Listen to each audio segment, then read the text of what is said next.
Hello, everybody. Welcome to the first edition of Daily Kos Debrief in this 2023. This is our weekly show about politics. Welcome. I'm Marcos Molitzis. I'm here with Carrie Alaveld. Happy New Year. Happy New Year, Carrie. Hope you had a relaxing vacation, a little bit of a break. Yep, a little bit of a break. Clear the head.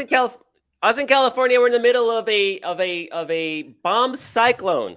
It actually looks like a mini hurricane on the satellite map. Looks like a hurricane. There's even an eye. We're getting hit with flooding and mudslides and blizzards and hail. We got hail in my backyard for the first time since I moved to California 23 years ago. 100-mile-an-hour winds in some places. It's the thing. So there's a very real chance this podcast may end suddenly in the middle of us talking. Given the precarious weather conditions, but other than that, I'm excited, Carrie. Before at the end of last year, before we signed off for the year, we talked about the possibilities of what was going to happen in the House leadership battle, and we predicted that Kevin McCarthy was likely to win, but it was going to be interesting. But I don't think any of us thought it would be this interesting, did we? I mean, you mean 15 rounds interesting? 15 rounds of voting interesting? I don't know. I honestly didn't think he would get it for reals. I told Joan later that on the episode that we talked about this. So Joe McCarter is senior editor. Is going to join us in a little bit. She covers Congress for Daily Kos. She's got all the nitty-gritty details on the McCarthy speakership fight, right? But we had this episode where we talked about this, and I actually believe there was a leaf blower that was like planted right outside my front window. And we also may today have my dog at some point chime in. But the point is that I didn't get a chance to say I actually thought Steve Scalise might end up being the speaker. Because I didn't really think McCarthy was going to be able to do it. So, it turned out that he gave away, I heard someone say we don't even know what. We don't even know what, but he clearly gave away the House to get the gavel. I mean, and that's, I didn't come up with that. I mean, it's clear that he gave away basically everything. He is coming in as the weakest speaker possible. But, in probably over a century. I mean, or more. I don't even know. It might be in the history. It might be Guinness Book of World Records sweetness. But just to zoom out for a second. Because we're going to have Joan on in a little bit to talk about that battle. So let's go up to 800 feet. And Carrie, you've been writing about this already. Yeah. I mean, it just. I think what this is really, it just previews what a disaster this is going to be for Republicans heading into 2024. I mean, for them to have, to take more rounds to elect a speaker than has been necessary in 150 years suggests to you what a total, shit show. Sorry. For the family-friendly folks out there, this is going to be. And I always want to remind people they have like a 4 to 5 seat majority, right? They can't lose more than 4 people on any given vote in order to make the 218 possible to get things through, right? This is the majority that Nancy Pelosi very ably governed with, right? And got landmark legislation through on many things. And now we're going to see how the Republicans do it on the other side.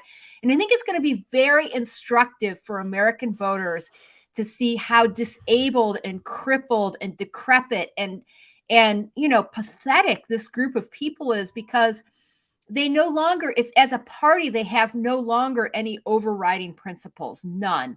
Many of them are just out for themselves. They just want to, send fundraising links out and say the most crazy things so they can get a lot of coverage. Fox News. Yeah. Right. But you've already got these different factions freaking out. You got, the Susan B. Anthony's list on one side, the anti-abortion group, pushing for a national abortion ban on one side. But then you've got the Wall Street Journal, the fiscal conservatives who are the defense hawks, I guess I should say, who are freaking out that there's going to be that the fiscal conservatives, the people who are supposedly concerned about the debt and deficit, have hamstrung McCarthy into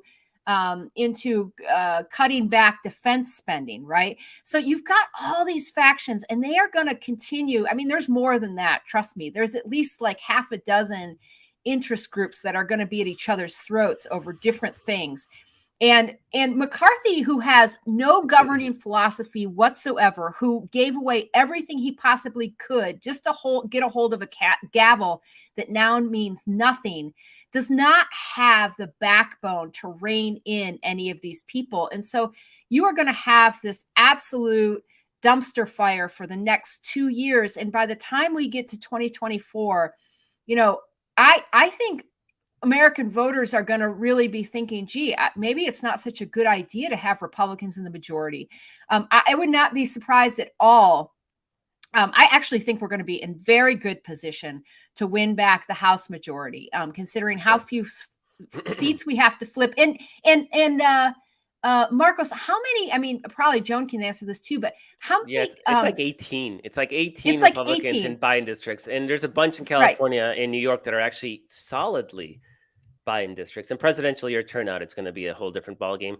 And that's something I definitely want to talk to Joan about, because that's going to be part of the equation on how to govern, how to get critical things like debt ceiling increases. Can we bring her on? So I think it's time to bring her on. Our guest today is Joan McCarter. She is senior writer at Daily Kos. She covers Congress for us. Joan, thank you so much for joining us again. I am so excited to be here again. And you totally predicted 15 rounds of voting for McCarthy to get their speakership. Congratulations. I don't know that I said exactly 15, but yeah. At one point, I was sort of with Carrie thinking, is it going to be Scalise? Scalise says he doesn't want it. Yeah. And I don't know. I mean, so tell us what McCarthy had to do in order to get a hold of that gavel, because he initially had like 20 people who were voting against him, and then he got it down to a point where we had like 5 or 6 just staunch holdouts. What did he have to do to like get those last final people over the edge, or do we not even know? Actually, we don't Carrie, know all of it. Let's go back to that 20, because at the beginning there he had like 20. How did he whittle that down? Because some of the stuff we know what he gave up, and until the very end. So can you walk us through how that process played out over those 15 rounds of voting? I don't know, and I don't know if we'll ever know precisely exactly what he promised to every single 21 of them. Every single one of the 20, I mean. It's a combination of threats, bribes, leaning on by outside interest groups, leaning on by big donors. It started with this group. Probably some of the 20 were thinking, hedging our bets, looking at how much opposition there is to him and how staid that opposition is. Maybe we think we don't let it happen right away, see what shakes out, see if somebody else rises to the top, and whether moderates might be serious and thinking we could try to find somebody with Democrats. I don't know if that's true, but it's possible that they were just sort of playing it a little safe in case somebody else came to the fore, somebody else that they might want to, prove that they're loyal to. By the time it got down to the core 5, it was all threats, all promises, all bribes, and if you believe Donald Trump, telephone calls from him. The secured it. At least that's what they told Maggie Haberman. They can't dutifully quit Trump. reported it. They can't quit Trump. They can't quit Trump. We do know because of that picture of Marjorie Taylor Greene with her phone, holding it out with DT on the line, pretty much shows that, yes, Trump was talking to people. But whether you can take credit, I don't know. What were some of your favorite moments, Joan? Because this had to have been, I was off last week, and it must have just been a barrel of laughs in there watching this go on. Come on, tell us. It alternated between total tedium and a surreal Groundhog's Day kind of experience, and some fun, and some real fun. Of course, what everybody says, it was the attack. It was Hal Rogers trying to attack Hal Rogers. Mike Rogers, the other Mike Rogers. Rogers. Mike Yeah. Rogers, I think, and from Alabama, right? It only would have been better if his toupee had come off in the melee, but He lunged at Matt Gaetz, which is everybody, all of us.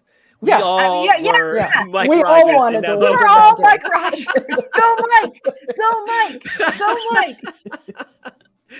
Everybody wanted to see that fight. um, the highlights, actually, the Democrats holding together for every single vote, completely Kudos. unified. The two Kudos. who missed the first adjournment vote, McCarthy's first big victory, he got them to adjourn, so the humiliation stopped for one night. There were two Democrats who missed that one because they were just late getting back into the chamber, and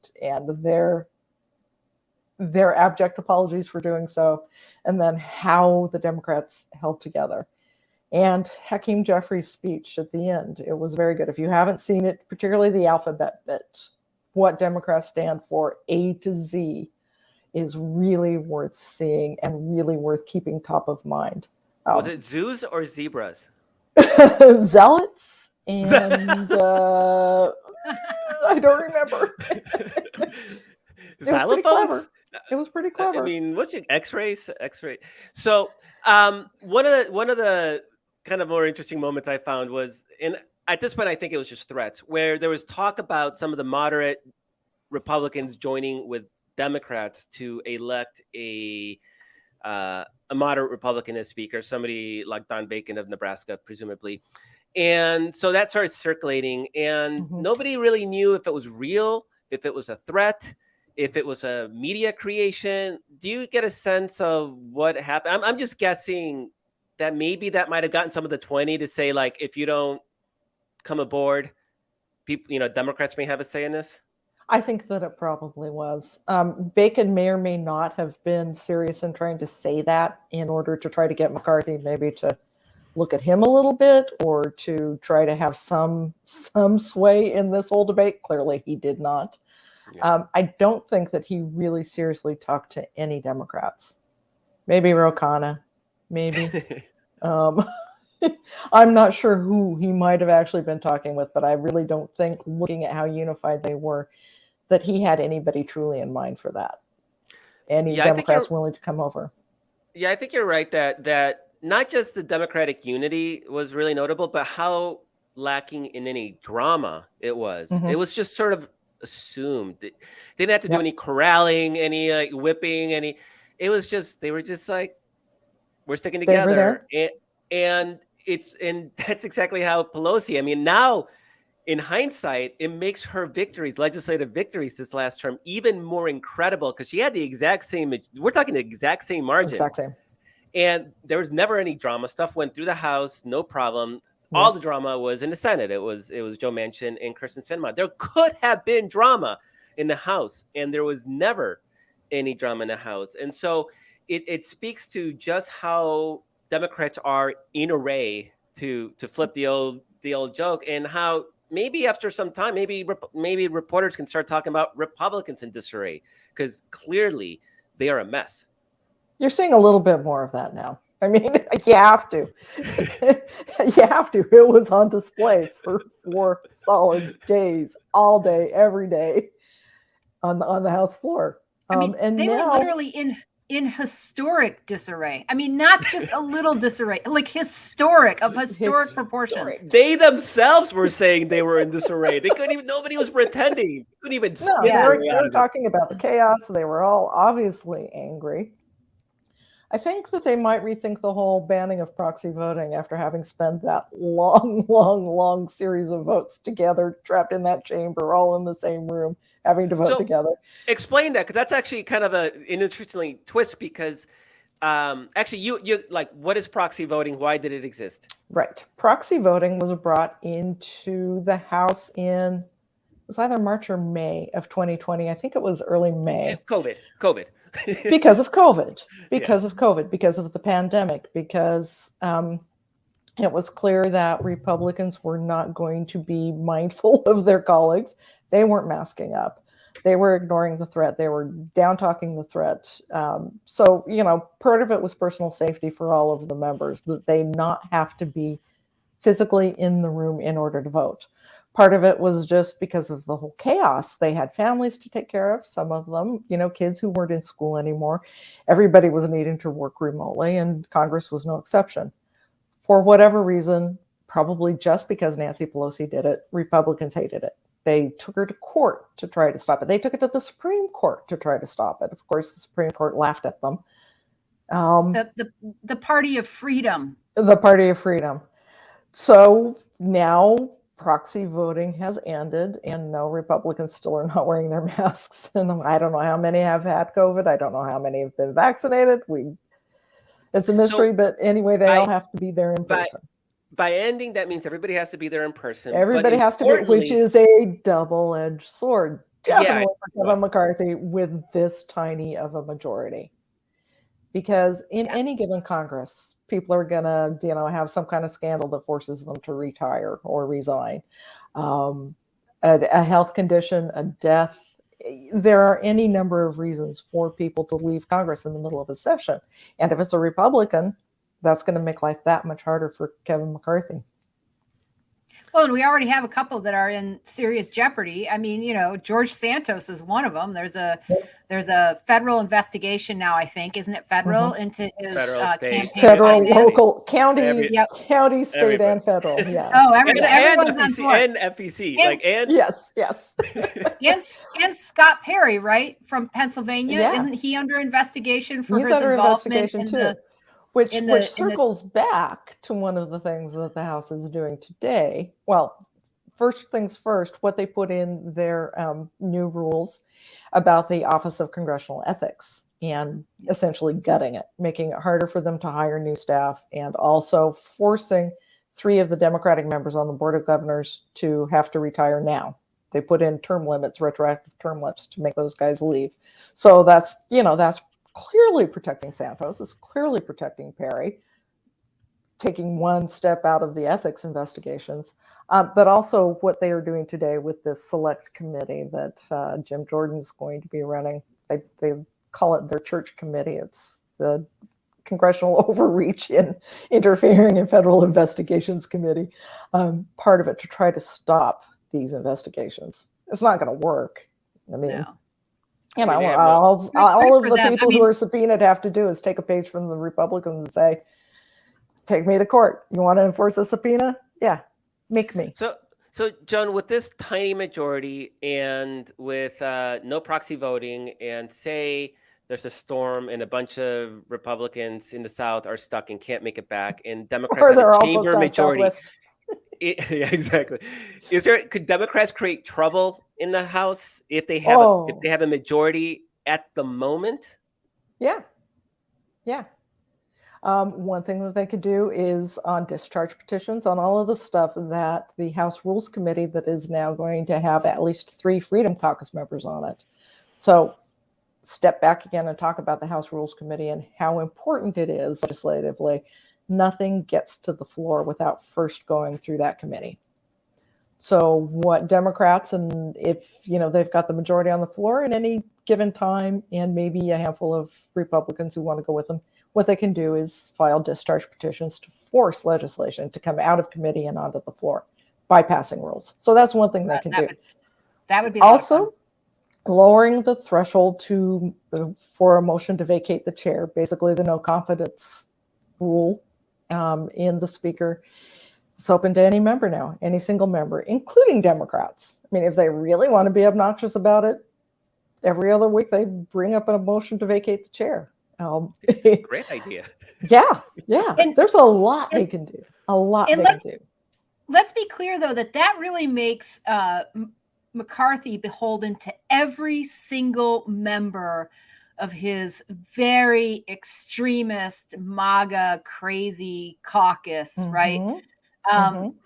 That at any given time, if he manages to tick any one of them off, not acquiesce to their little, hobby horse or whatever it is that they want to do, they can just threaten, motion to vacate. Hunter Biden's penis, they want to look at Hunter Biden's penis, and McCarthy's like, guys, we ran on inflation, not Hunter Biden's penis. Yeah, he's not going to say that. He's not going to. So let's just explain Can you just give us a sense of what you think, besides the fact that he only has a 4-seat majority? What makes McCarthy probably the weakest speaker that we've seen in more than a century, if not, even more than that? Like, what makes him? The motion to vacate is certainly one. Yeah, it's certainly one. The Freedom Caucus having, I don't want to get into locker room kind of talk here, but you can imagine what hold they have on McCarthy. Yeah.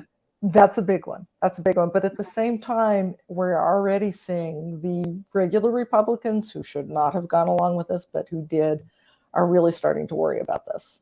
They should have been worrying about this 2 weeks ago. They should have been organizing against this weeks ago. They didn't. But now, they're coming out and saying, damn, what did he give away? What's that secret paper that everybody's talking about that has the list of concessions, and who's getting committees? And what if they're getting the committee assignment I was supposed to get? What if they're getting the subcommittee gavel I was supposed to get?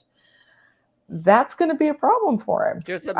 We haven't seen a revolt from these people yet, but that doesn't mean it's not going to happen. So Joan, and you may remember the exact number. It's 18, right? That Republicans that are in Biden districts is. Yep.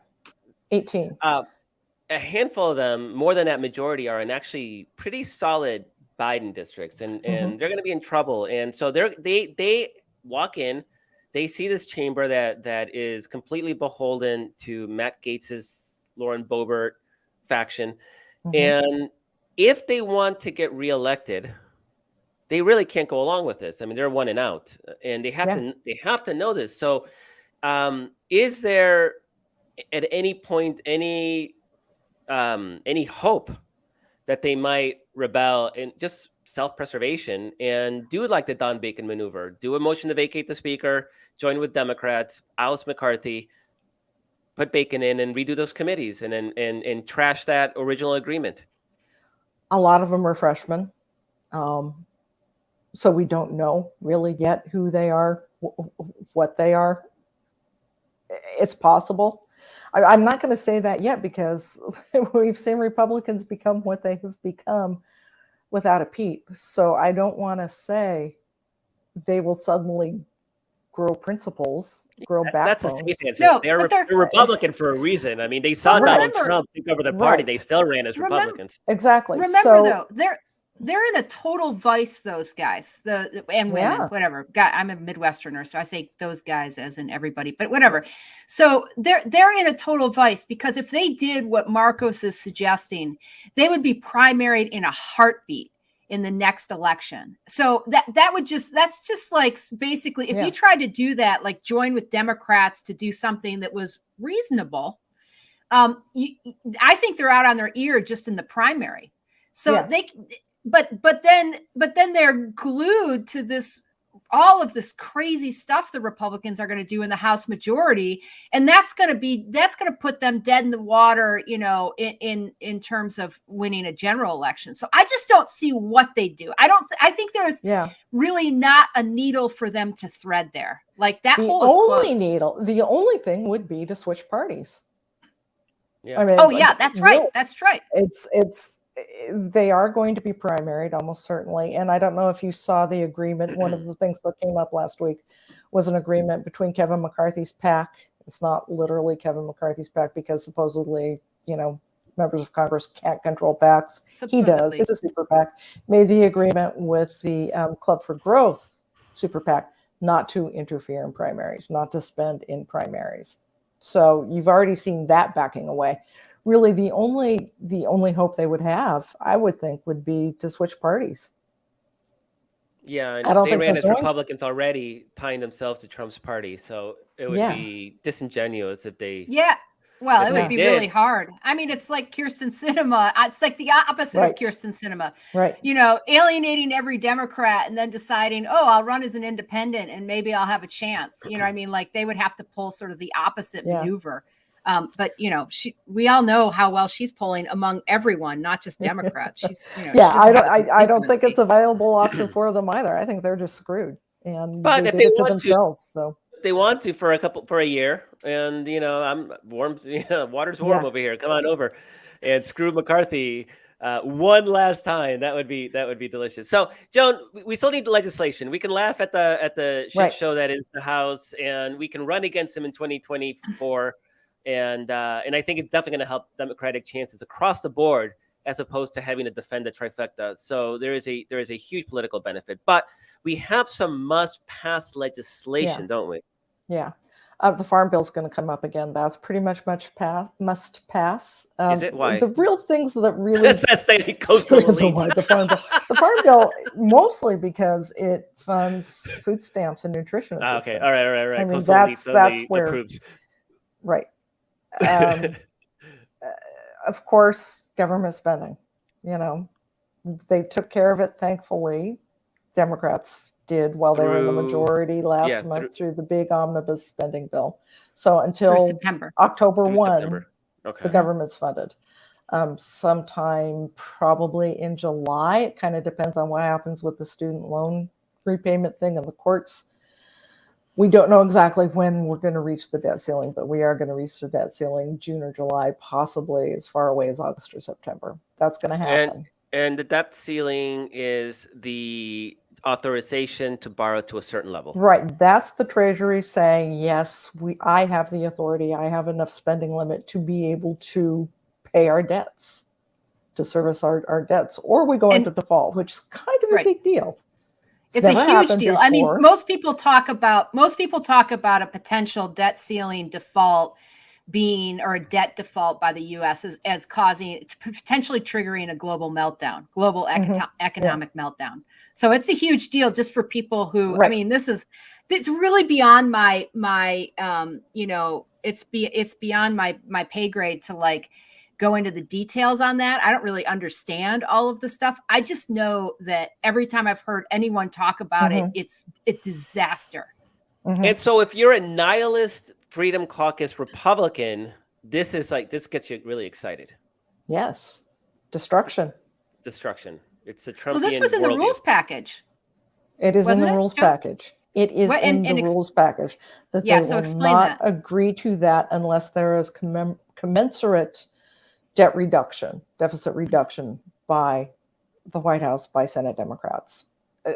They're approaching this in an extremely tricky, lying way. They are lying about it. They're saying it's like your credit card limit. It is not like your credit card limit. This is not a spending kind of decision. It's not like government funding. This is debt that has already been incurred, stuff that the Congress has already passed, stuff that's there that we have to keep paying. So it's like going to the bank and saying, oh, well, I don't feel like paying my mortgage anymore. So, I know I signed that piece of paper, but let's be clear too, that it's not like Democrats are the ones who have just run up this bill, right? We're in the White House right now and trying to make sure that we pay it. Democrats always trying to make sure that we're available to pay this.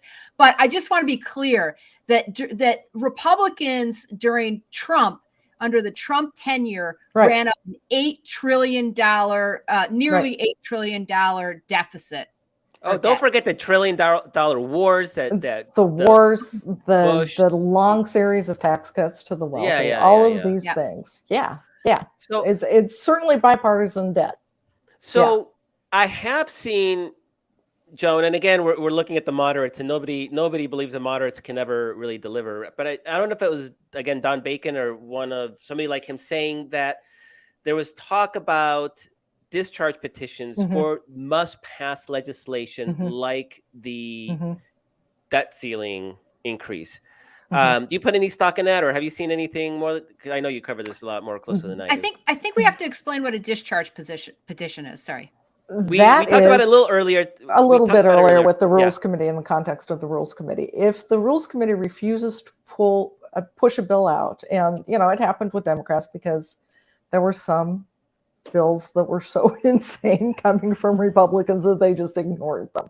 So if really important stuff is in committee, needs to be passed out, the committee can actually try to push it, with those committee members organizing a discharge petition.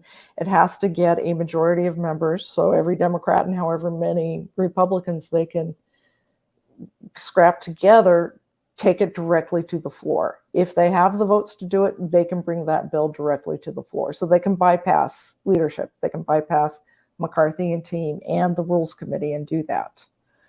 It's not the only way to get the debt ceiling done. The White House has a number of measures that they could enact just to say, okay, essentially we're ignoring it. The way they can print the platinum coin, there's any number of ways, sort of tricky ways, but and the platinum coins, this idea that they're just mint $1 trillion coin, right, and throw it in the bank, just make up $1 trillion. Put whatever value limit on it and say, okay, that's for servicing the debt. It's there. The Treasury will always have that to draw upon. Biden has said he doesn't want to do anything like that, and it would be irresponsible to do that. But I think he's going to come around to the idea that it would be far more irresponsible to let the House Republicans have any say over this at all. So that one can be dealt with. They've almost guaranteed a government shutdown next fall, because all of the restrictions that they've put on how the budget's going to work and what the Senate can and can't do to fund the government, even though the Senate's laughing at them, they're still a block. They can still stop it from happening. So there's almost assuredly going to be a government shutdown. Unless, again, those moderates say, sorry, we can't do that. We want to keep our jobs. Yeah, no, that's going to be interesting, because Republicans have shut down the government multiple times in the last 20 years, and every time it has been a political disaster. They do not know how to win a shutdown, and there's no way to message out of it. People don't care. No. They can say the debt deficit, whatever. If they can't get into a national park, if their Social Security check is not showing up, if our soldiers aren't getting paid, it does not. It's deaf ears. So McConnell knows this. McConnell knows this. I mean, when Ted Cruz shut down the government in 2013 or 2012 or something like that, over Obamacare. Over Obamacare, Republican Party just plummeted in terms of their. I think they had the lowest approval ratings that they've had in like 20 or 30 years when that happened. So what's going to be fascinating too is that the Republican primary is going to be in full swing by this fall when these budgets are due. So everyone running for president is going to be egging on the Freedom Caucus into shutting down the government. And so in a way, it's going to make that shutdown even more likely to happen, but it's also going to taint them by association. I think it's going to be this whole year is going to be one big shit show. I mean, that House almost guarantees it.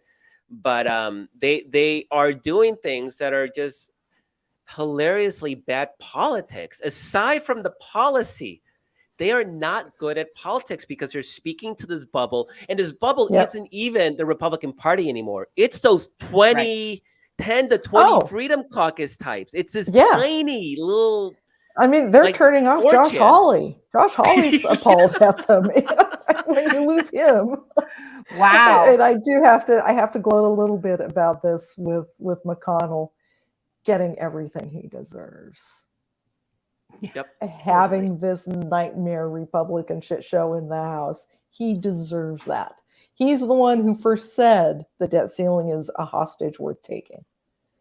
So are we? So we're almost bad. We're almost at the end of our time. So Carrie, I'll ask a question. I don't know if you have anything else to end with, but here's my final question: is, do you think McCarthy can finish the year as Speaker? A friend of mine said he gives him till the Ides of March, to March 15th. And I like that.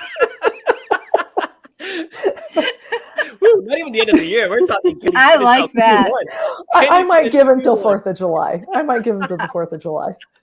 All right. I love that. Jill McCarter is a senior writer at Daily Kos, and she covers Congress and has been covering this shit show. So check her out at Daily Kos. Joan, thank you so much for joining us. You are welcome. See you next time. Bye-bye. Yeah. So, okay, just quick here. I looked up what the last time, the lowest point for the Republican Party since Gallup was polling at favorability rating since 1992. And it was indeed 28% favorability rating. This is in Gallup, right? Everybody has their own number, but Gallup trends Gallup, the gold just after, standard. Yeah. right? They've been Just polling after all century.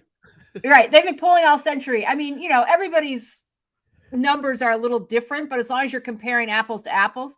So 28% just after Ted Cruz shut down the government over Obamacare in 2012, 2013 or whatever. So that is indeed the lowest point since 1992 for the Republican Party. So you can imagine what a government shutdown is going to do, because I was literally just looking at Civics, which hasn't been polling near as long, but Civics has been polling for like 6 years or so. And Civics, they are almost Republican Party since the midterm election, since the red wave debacle that wasn't, right. They're already dropping down to the lowest point that they've been in 2 years, and the highest unfavorability ratings that they've had in 6 years since the first year of Trump. So the Republican Party is already like tanking. And we're going to see if they'll probably, now that they managed to get McCarthy voted in, they might, stabilize a little bit, but I wouldn't be surprised for them to like shut down the government and then have another drop off at some point. You're going to have all those presidential candidates trying to out-crazy each other. I suspect Donald Trump everywhere, once again, that's going to drive their favorabilities down. I think DeSantis is not going to land as well as people think he's going to land. He literally has no presence. And Trump is going to savage him, and it's just going to be ugly, and nobody's going to like anybody. Then you're going to have the shutdown, which is going to be incredibly unpopular. I predict that Mitch McConnell's actually going to be hostile to the idea of a shutdown. He's not, and I think the older he gets, the crankier he gets, the more like he talks. Like he wasn't kind about the candidates he had to work with in the Senate. I think the Democrats are the odds-on favorite to take back the House, just given the map and what we hold. But we have a terrible, terrible, terrible Senate map in the sense that we have no real pickup opportunities. Nothing that's not like a second or third tier. Texas and Florida are our best options, and they're not good options.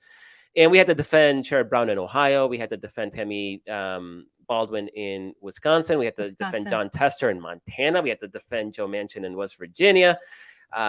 It's going to be tough. And we have to win. And we have to win Arizona again in a case where, Kyrsten Sinema is probably running as an independent, et cetera. I mean, yes. there's a lot of hurdles. But if you think that party brand deeply enough, the way things seem to be going, it may just completely scramble the whole picture. I mean, we may get a cycle where suddenly Missouri is in play. Like we don't quite know what's happening. And I'm setting up a marker right here really, really early on. We were pretty spot on in the dynamics that were going to happen in 2022 last year. I'm not ready to say we're going to put more seats in play in the Senate, but given the trajectory that the Republican Party is in today, I think we may have a Senate picture that looks different than what everybody is assuming, given just how ugly the map is. And I'm saying, even if we walk in and hold everything and we still have a 2-seat majority, that's a huge victory given that map. And we can lose one. As long as we take the White House, we can still manage to lose one seat and keep a Senate majority. So we do have, it's not a lot of cushion, but there is a cushion. And, I just want to say, like, no one was projecting that we were going to gain seats in the Senate heading into this midterm cycle. Like no one was projecting that, so that was like unimaginable 2 years ago. I also just want to, there's a lot of things I want to do, but I know we're running short on time, and this is the last thing. I just cannot let go of McConnell. And, he was cranky about this slew of terrible candidates, but he couldn't help. He tried, first of all, he endorsed Herschel Walker. He just ceded that ground to Trump because he couldn't go toe to toe with him. Mm-hmm. And also he failed at recruiting people, like a good candidate to take on Maggie Hassan in New Hampshire, mm-hmm. a good candidate to take on Mark Kelly in Arizona. He tried to get Doug Ducey, the Arizona governor there, who's been term limited out. Probably might have won given how close the election was. Yeah. Exactly. So McConnell is equally as his fault.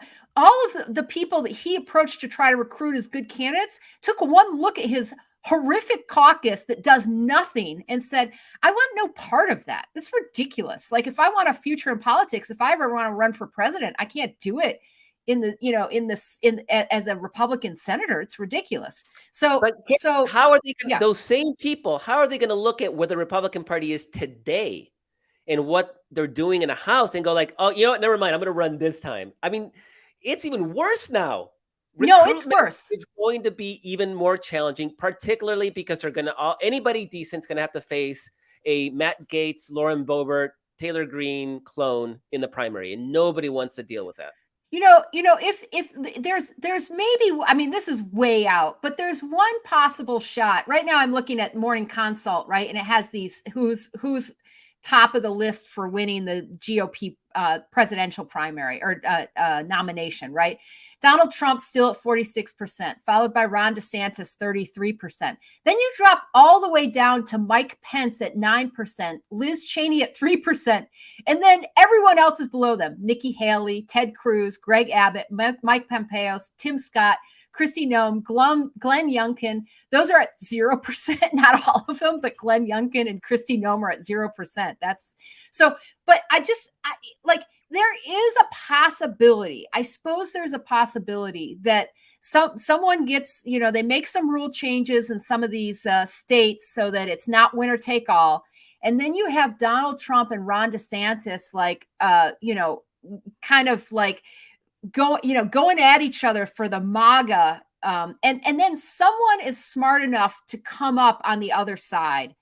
That's way out there. It's way out there, but like nothing is off the table, because once you have this Republican dumpster fire that is just a disaster in the House for like a year and a half, maybe some people are like, I mean, look, all these people love Trump, but they don't want to lose.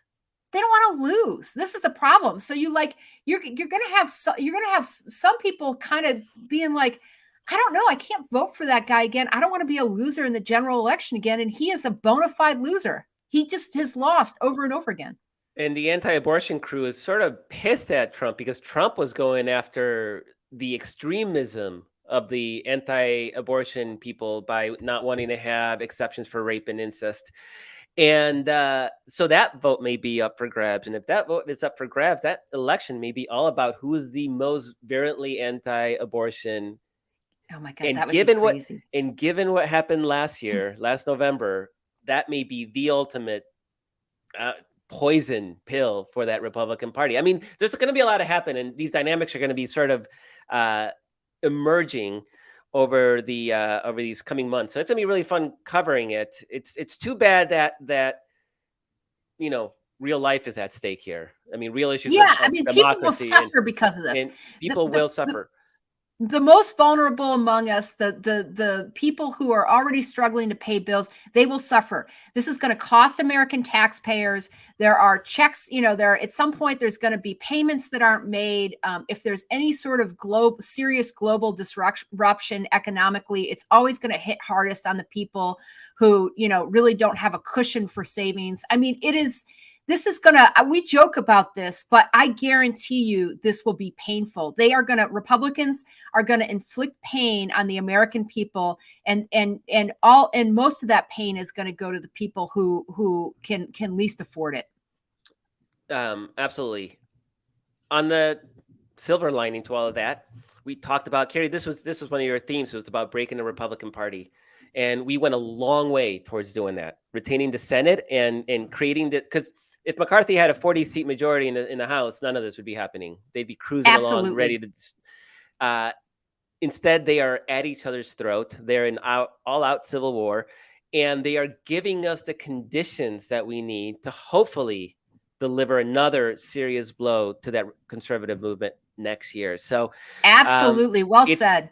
It's going to be a battle. People will be hurt. It's unfortunate, but we're going to fight because we have a reason to fight. This matters. There's a lot at stake, and we're winning. I mean, this is We're the winning. place where as a liberal, it's kind of hard to almost internalize. We're actually winning. So, Carrie, welcome to this new year. Welcome everybody who's listening to this new year. It's going to be interesting, to say the least. So stay tuned, read Daily Coats, keep engaged, and just get ready. Get ready, because it's happening. So thank you all for joining us. Thanks for coming back in this new year. Love you all, and looking forward to being with you all in these battles ahead. Thank you so much. Have a good week. See you next week.